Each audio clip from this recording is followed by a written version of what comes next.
नमस्कार, मैं अशोक कुमार पांडे और स्वागत है आपका टीसीएच पर। अजित डोभाल साहब जो हमारे एनएसए हैं, राष्ट्रीय सुरक्षा सलाहकार, नेशनल सिक्योरिटी एडवाइजर, उनका एक बयान सामने आया है जिसमें उन्होंने कहा है कि पाकिस्तान के साथ जो स्कर्मिश हुई थी उसमें भारत का एक कांच भी नहीं टूटा था। उन्होंने दावा किया कि मुझे कोई एक फोटो दिखा दीजिए जिसमें एक कांच भी टूटा हो। मैं सीधे आपको ले चलता हूं 9 जून 2025 की प्रिंट की खबर पे। ये जो खबर है इसमें कहा गया है कि ऑपरेशन सिंदूर के दौरान जो घर टूटे हैं, क्षतिग्रस्त हैं, उनके लिए 25 करोड़ रुपए की सहायता दी जाएगी। इसमें बहुत साफ साफ लिखा है कि सेंट्रल गवर्नमेंट ने जम्मू कश्मीर के सीमावर्ती इलाकों में ऑपरेशन सिंदूर के दौरान पाकिस्तान की गोलाबारी से क्षतिग्रस्त टूटे हुए मकानों के लिए 25 करोड़ की अतिरिक्त सहायता राशि की मंजूरी दी गई है। यह खबर सीधे सीधे प्रिंट में है। इस खबर में कोट किया गया है प्रधानमंत्री मोदी को, जिसमें उन्होंने कहा है कि पाकिस्तान की गोलाबारी से जो घर टूटे थे उनके लिए 2 लाख रुपए और जो घर थोड़ा बहुत टूटे थे, आंशिक रूप से टूटे थे, उनको 1 लाख रुपए की एक्स्ट्रा सहायता दी जाएगी। मेरा सवाल अजित डोभाल जी से बहुत विनम्रता से है कि अगर कोई कांच भी नहीं टूटा तो फिर भारत सरकार ये मदद किस बात की दे रही थी। एक और खबर की तरफ उनका ध्यान ले जाता हूं, और यह भी किसी विदेशी मीडिया में नहीं है। अपने बयान में उन्होंने विदेशी मीडिया को लेकर भी बहुत कुछ कहा है, मैं उस पर बात करूंगा। लेकिन यह जो मैं आपको न्यूज दिखा रहा हूं यह किसी विदेशी मीडिया का नहीं है, बल्कि आज तक का न्यूज है, जिसको सरकार का करीबी माना जाता है। यह न्यूज बताती है कि ऑपरेशन सिंदूर के बाद जो पाकिस्तानी हमले हुए थे उसमें जो घर टूटे थे उनको जो राशि दी जा रही थी मुआवजे की, हर जाने की, उससे वो नाखुश थे। इसमें बताया गया है कि पूरी तरह से तबाह जो घर थे उसको केवल 1.3 यानी 1,30,000 रुपए दिए जा रहे थे, और जो थोड़े बहुत टूटे थे उनको 10,000 रुपए से भी कम या 10,000 रुपए का मुआवजा दिया जा रहा था। अब मैं फिर एक बार आपसे पूछ लेता हूं कि आज तक में 10 जुलाई 2025 को यह खबर आई है, इसमें आंशिक रूप से यानी थोड़ा बहुत टूटे हुए घरों का जिक्र है और पूरी तरह से टूटे हुए घरों का जिक्र है, और उसके लिए सरकार जो मुआवजा दे रही है उससे लोकल लोगों में नाराजगी का जिक्र है। आप मुझे यह बताइए कि अगर कांच भी नहीं टूटा तो ये 1,30,000 रुपए, 10,000 रुपए, कहीं 5 लाख रुपए, 1 लाख रुपए, ये जो सारे मुआवजों की बात की गई है ये किस बात के लिए की गई है? आप तो नेशनल सिक्योरिटी एडवाइजर हैं, आप हमारे पुराने चीफ रहे हैं, जो हमारी गुप्तचर एजेंसी है रा के चीफ रहे हैं। आप तो दुनिया को हमसे और हमारे जैसे लोगों से 1000 गुना ज्यादा जानते हैं। जहां हम पहुंच भी नहीं सकते वहां आप जब चाहें तब जा सकते हैं। आप पुंछ के बारे में और उन सारी जगहों के, सीमावर्ती जगहों के बारे में ऐसा कैसे कह सकते हैं कि वहां पर एक कांच भी नहीं टूटा है? आईआईटी के स्टूडेंट्स, आईआईटी मद्रास के स्टूडेंट्स थे जिनके बीच में आप बोल रहे हैं, जितने स्टूडेंट्स थे सबके हाथ में मोबाइल होगा और सब जानते होंगे कि ऑपरेशन सिंदूर में घर टूटे हैं, पुंछ में टूटे हैं और भी बहुत सारी जगहों पर टूटे हैं। इस तरह का बयान देने का क्या मतलब है? और सिर्फ घर नहीं टूटे हैं, जान का भी नुकसान हुआ है। याद कीजिए, पुंछ में 7 मई को एक टीचर थे मोहम्मद इकबाल कारी, सीमा पार से गोलाबारी हुई और उसमें कारी साहब मारे गए। उसमें एक कहानी आप जानते ही हैं कि ABP News, Zee News, News 18 India, News 18 MP और भी कई सारे चैनल्स ने बाकायदा ये खबर चलाई कि कारी साहब जो थे वो पाकिस्तान के आतंकवादी थे जिनको भारत की सेना ने मारा है, जबकि ये पूरी तरह से झूठ था। वो एक मदरसे में टीचर थे। उनके परिवार के लोगों ने कोर्ट में मुकदमा भी किया है इन चैनलों के खिलाफ और अच्छा खासा हर्जाना मांगा है। तो बाकी लोगों की आप छोड़ दीजिए, लेकिन यह तो एक ऐसी मौत है मोहम्मद इकबाल कारी की जिसकी टीवी चैनल्स पर जम के चर्चा हो गई है। अगर कांच भी नहीं टूटा है तो मोहम्मद इकबाल कारी साहब कोई हार्ट अटैक या शुगर या किसी और बीमारी से तो नहीं मरे, वो पाकिस्तान की गोलाबारी से ही मरे। यह भी छोड़ दीजिए, आप याद कीजिए शिव कुमार साहब को, जिन्होंने इंडोनेशिया में एक प्रोग्राम में बाकायदा बयान दिया था। और शिव कुमार कोई ऐरी गैरी पर्सनालिटी नहीं है, कैप्टन शिव कुमार हैं और इंडोनेशिया में हमारे सिक्योरिटी अटैची हैं।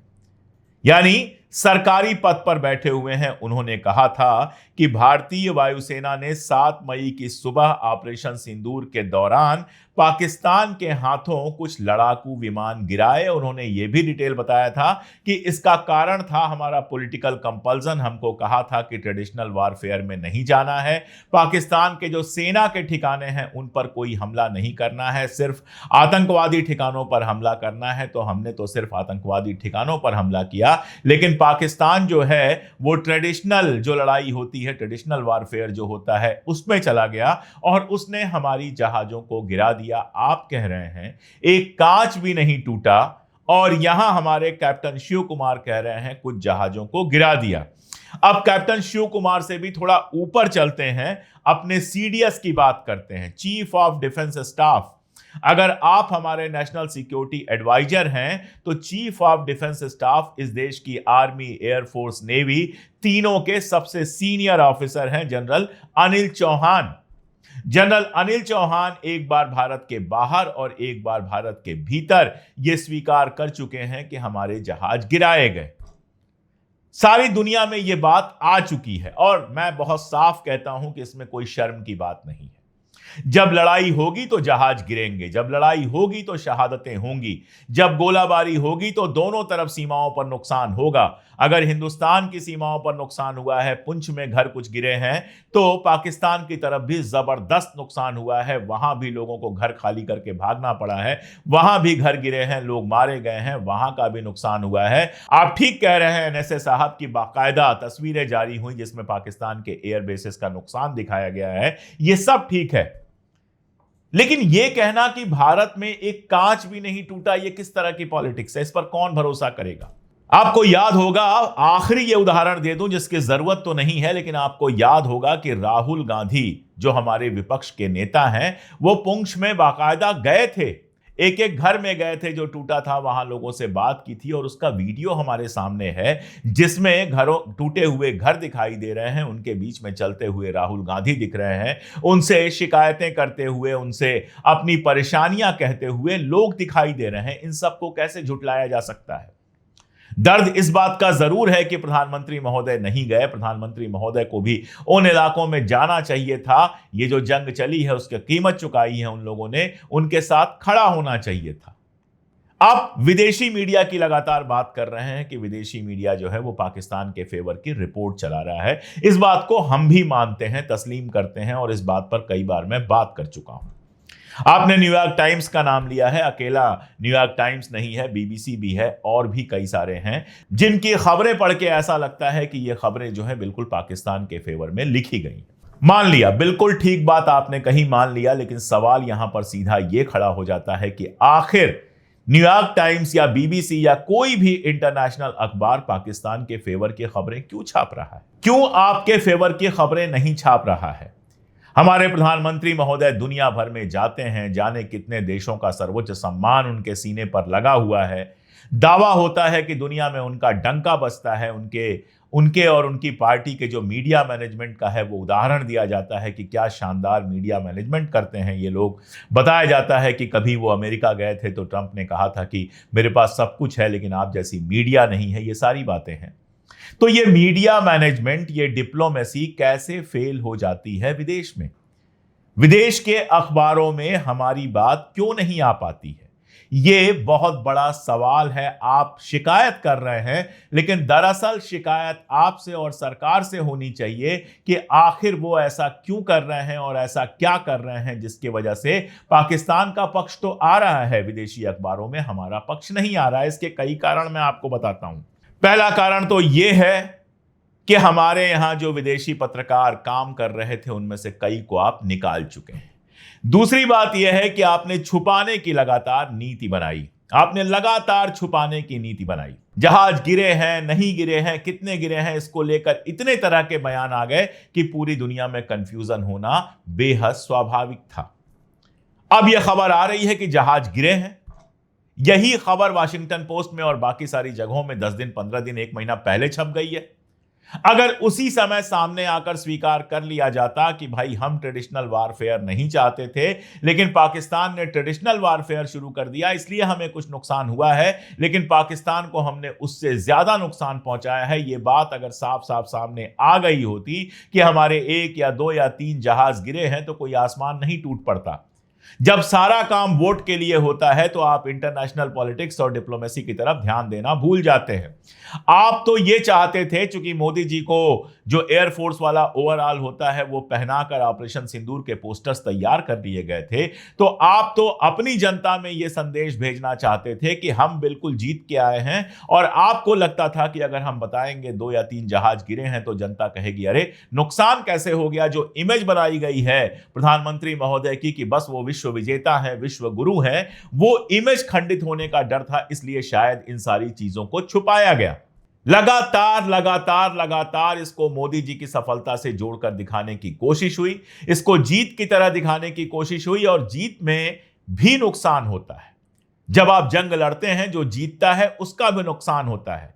ईरान और इजराइल दोनों दावा कर रहे हैं कि उन्होंने जंग जीता है, लेकिन नुकसान इजराइल में भी हुआ है और नुकसान ईरान में भी हुआ है। उस नुकसान को स्वीकार कर लेने में कोई दिक्कत नहीं होती है, चीजें साफ होती हैं, तो इंटरनेशनल मीडिया भी देख पाता है और बाकी चीजें भी हो पाती हैं।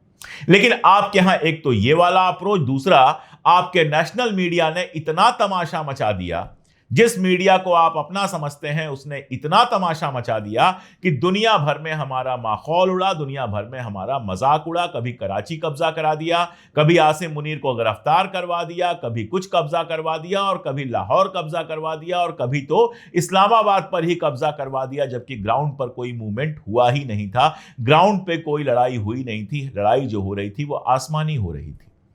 तो जब आपका मीडिया इस तरह का तमाशा फैला रहा था और आपको लगता है कि आपका मीडिया केवल देश के लोग देखते हैं, लेकिन जब इस तरह की घटना होती है तो हर देश, हर आदमी, दोनों देशों का मीडिया जाकर देखना चाहता है। हम भी जब इजराइल ईरान की लड़ाई हो रही थी तो इजराइल का भी मीडिया देख रहे थे और ईरान का भी मीडिया देख रहे थे और इंटरनेशनल मीडिया भी देख रहे थे और अपने निष्कर्ष निकाल रहे थे।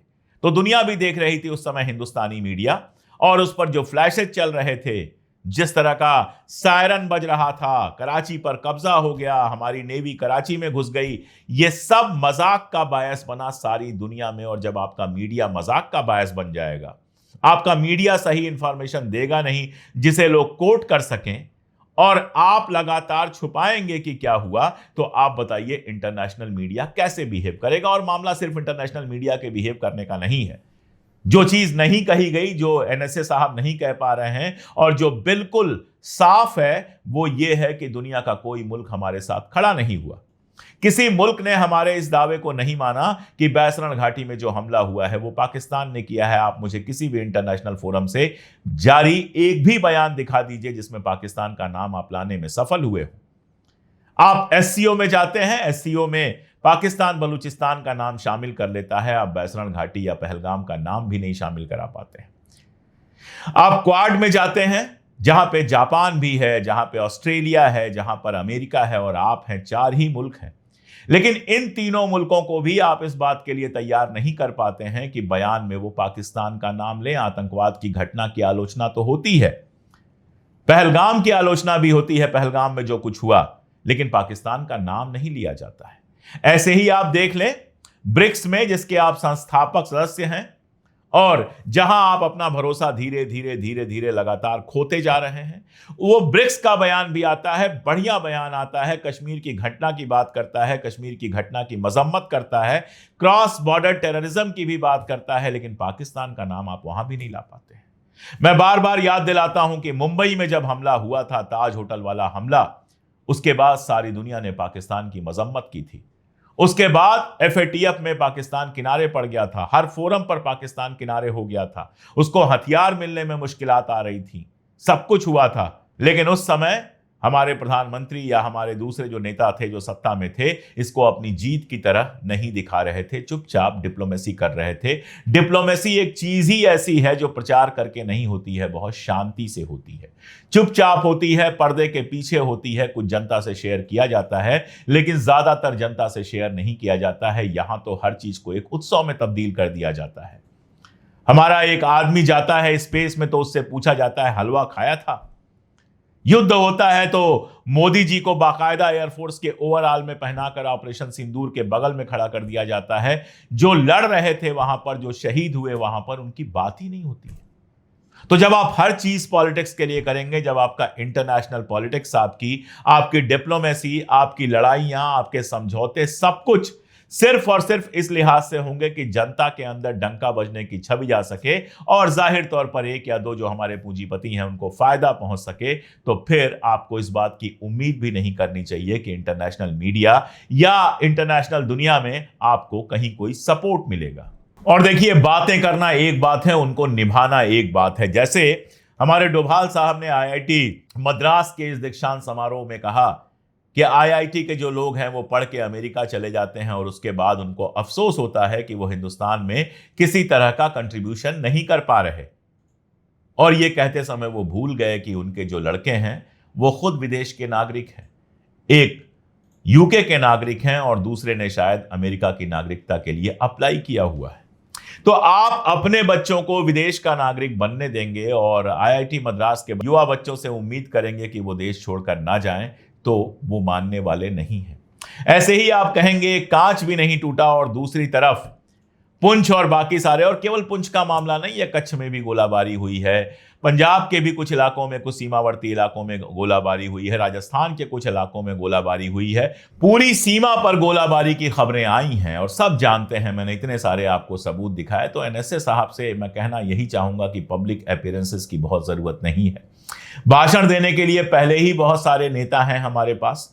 सरकार को सपोर्ट करने के लिए पूरी की पूरी गोदी मीडिया बैठी है। आप एनएसए हैं, नेशनल सिक्योरिटी एडवाइजर हैं।